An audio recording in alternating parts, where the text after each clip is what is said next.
Some families welcome you with open arms. The Blackwells were not that kind of family. From the moment James introduced me as his fiancée, his mother Vivian had regarded me with the cool assessment of someone inspecting damaged goods.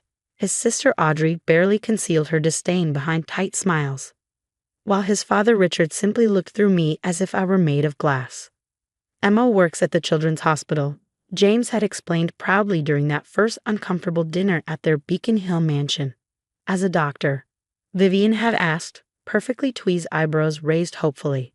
As an art therapist, I answered, I help children process trauma through creative expression. How nice, Vivian had replied in a tone that suggested it was anything but. I suppose not everyone can handle medical school. That set the tone for our relationship. In their eyes, I was unworthy of their son, the brilliant neurosurgeon from the distinguished Blackwell family, whose ancestors had practically built Boston. I was just a girl from somewhere in the Midwest, Minnesota, actually, with a master's degree in a hobby field, their words, and no impressive family connections. What the Blackwells didn't know, what I hadn't told James yet, was that I had deliberately downplayed my background. After growing up in the suffocating world of old money and social expectations, I'd wanted to make my own way, to be loved for myself rather than my family name or bank account. When I met James during a hospital fundraiser, I'd been drawn to his compassion and dedication to his patients, not realizing he was a Blackwell until our third date. By then, I was already falling in love with the man, not the pedigree, and I wanted him to love the real me, Emma Larson, art therapist, not Emma Larson Miller, heiress to the Miller publishing fortune and granddaughter of Eleanor Miller, the famously private fashion designer behind the exclusive Valentina Couture label. So I kept quiet about my background, enduring the Blackwell's condescension with as much grace as I could muster. James defended me when he could, but he was often caught between loyalty to me and a lifetime of deference to his formidable family. They'll come around, he'd promised, kissing my forehead. Once they see how happy you make me, they'll have to. But 6 months into our engagement, with the wedding just 8 weeks away, the Blackwells had shown no signs of warming to me. If anything, their thinly veiled disapproval had intensified as wedding plans progressed. Which brought us to today, the final fitting for my wedding dress, an appointment that should have been special and intimate.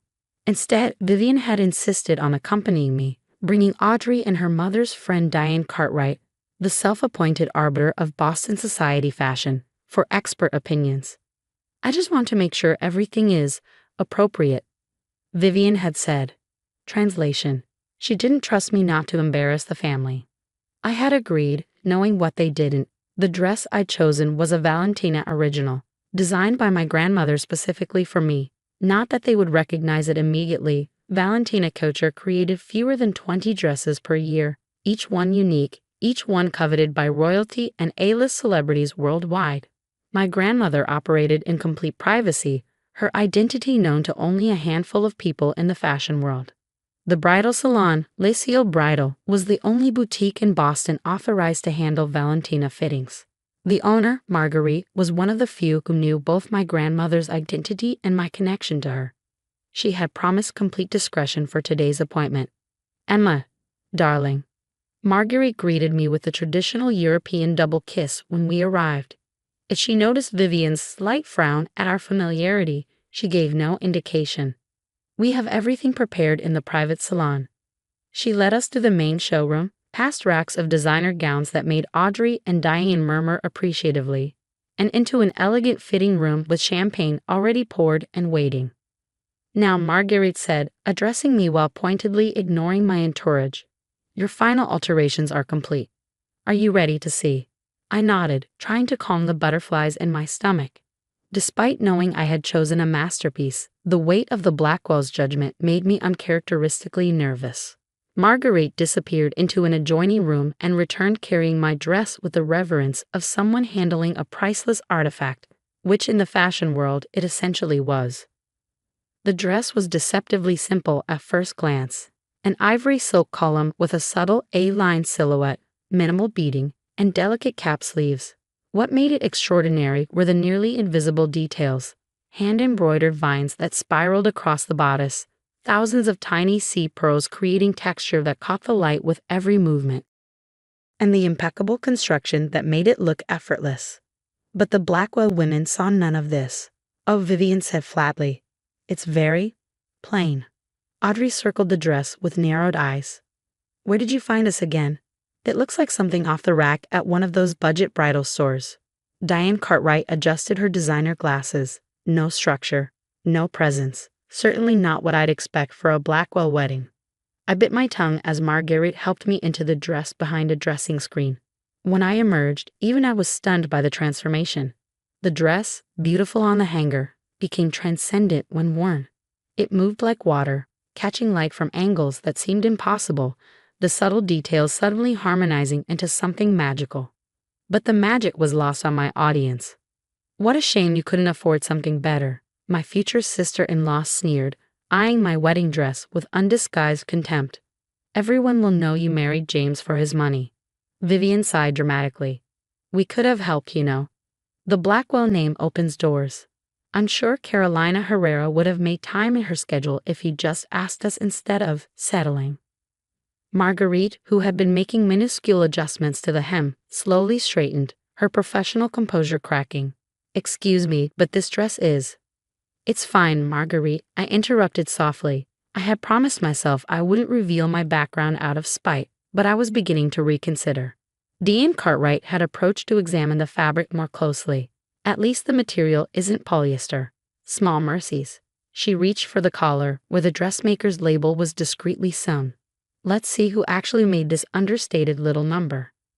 The bridal shop owner gasped when she flipped the dress label, her eyes widening in alarm.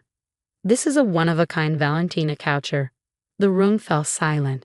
Even in Boston's rarefied social circles, a Valentina original was mythical, the fashion equivalent of spotting a unicorn. Diane's hand jerked away from the label as if burned. That's impossible, she whispered. Valentina creates fewer than 20 pieces annually. Her waiting list is years long. Even I couldn't secure one for my daughter's wedding. Vivian had gone pale. There must be some mistake. How could you possibly? Now my mother-in-law was frantically backpedaling, her social instincts kicking in as she reassessed everything she thought she knew about me. I had no idea you came from that kind of family. That's when I decided to tell them exactly who I really was. My full name, I said quietly, meeting Vivian's stunned gaze in the mirror, is Emma Larson Miller. My grandmother is Eleanor Miller. The revelation landed like a bomb. Diane Cartwright actually gasped, clutching her pearl necklace. Eleanor Miller, she repeated. The Eleanor Miller, publishing magnate Stephen Miller's wife? I nodded. And the woman behind Valentina Coucher, though that's not public knowledge. Audrey had collapsed onto a velvet settee, her face a study in horrified realization. But your job, the art therapy, is my passion, I finished for her. I could have joined the family business or lived off my trust fund, but I chose to build my own life. Just like I chose James for his kindness and brilliance, not his last name. Vivian was struggling to process this information, social calculations visibly racing behind her eyes. The Blackwells were wealthy and respected in Boston society, but the Miller publishing empire operated on a different level entirely, international, intensely private, and worth billions. Why didn't you tell us? She finally managed. Would it have mattered? I asked. Would you have treated me differently if you'd known my family had more money than yours? Because that would be rather revealing, wouldn't it? Marguerite, bless her, chose that moment to bring over the veil, another Valentina creation of handmade Belgian lace so fine it seemed to float. Your grandmother sent this over this morning, she said, carefully arranging it on my head. A gift to complete the ensemble. The addition of the veil transformed the look entirely. Standing there in Valentina Coucher, I no longer felt like the outsider trying to measure up to Blackwell standards. I was simply a bride preparing to marry the man I loved. I think, I said, smoothing the perfect silk, that we're finished with the fitting. Thank you, Marguerite. The ride back to my apartment was silent, the Blackwell women processing their new reality. As we pulled up to my building, a modest brownstone I'd chosen for its proximity to the hospital rather than its address, Vivian finally spoke. Will you tell James about your family? Tonight, I confirmed. I've already invited him over for dinner. I should have told him sooner, but I wanted to be sure he loved me for myself. Something shifted in Vivian's expression, perhaps the first genuine emotion I'd seen from her. I understand that impulse better than you might think. After a pause, she added, "The dress is exquisite, by the way, truly worthy of a Blackwell bride." It wasn't exactly an apology, but from Vivian Blackwell, it was a start. That evening, I prepared a simple dinner in my apartment, nervous about James's reaction. Would he be hurt that I kept this secret? Would it change how he saw me? When I opened the door to him, his smile, the one that still made my heart skip, reassured me instantly. "Hey, beautiful," he said, kissing me hello.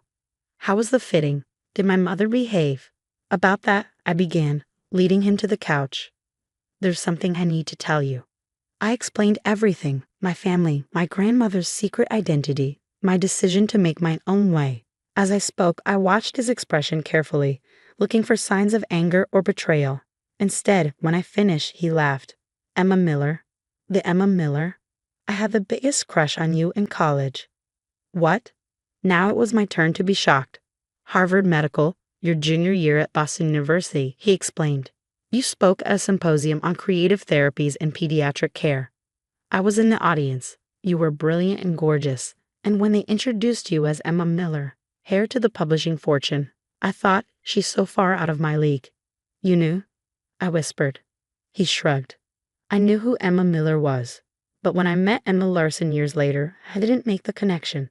You were just the compassionate art therapist who challenged me to see my patients as whole people, not just neurological puzzles." Tears pricked my eyes. "And you didn't care about any of it. The name, the money. I fell in love with you," he said simply. "Though I have to admit, I'm relieved my mother found out before the wedding. Now she can stop treating you like you're after my non-existent fortune." I laughed through my tears. "She's already adjusting. You should have seen her face when she realized my grandmother is Valentina." James pulled me close. "I'm marrying you for your terrible taste in movies, your inability to cook anything more complex than pasta, and the way you see beauty in broken things. The dress is just a bonus." 2 days later, a handwritten note arrived from Vivian Blackwell, requesting my presence at tea. When I arrived at the Beacon Hill mansion, I found not just Vivian but Audrey waiting in the solarium, both impeccably dressed and visibly nervous. "Emma," Vivian began after the initial pleasantries, "I owe you an apology. My behavior has been inexcusable." Audrey nodded vigorously. "Mine too. We were horrible to you." "We were protecting James," Vivian continued, "or so we told ourselves. But in truth, we were protecting our own narrow view of what his life should be." I accepted their apology with grace, recognizing the genuine remorse beneath the carefully composed exteriors. As we sipped tea, the conversation gradually became more natural, evolving from stilted politeness to something approaching warmth. "There is one thing," Vivian said hesitantly as I prepared to leave. "The Blackwells host an annual charity gala for Boston Children's Hospital. Given your work there and your family's philanthropic history, would you consider taking a more active role in organizing it this year?" It was an olive branch and an acknowledgement of my professional values separate from my family name. "I'd be honored," I replied sincerely. The week before the wedding, a special delivery arrived at my apartment, a handcrafted wooden box containing a diamond and pearl tiara, accompanied by a note in my grandmother's elegant handwriting.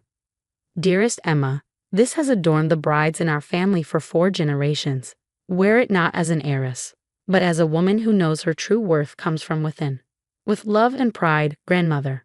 On my wedding day, as I prepared to walk down the aisle wearing my Valentina gown and family tiara, my father asked if I regretted keeping my background secret for so long.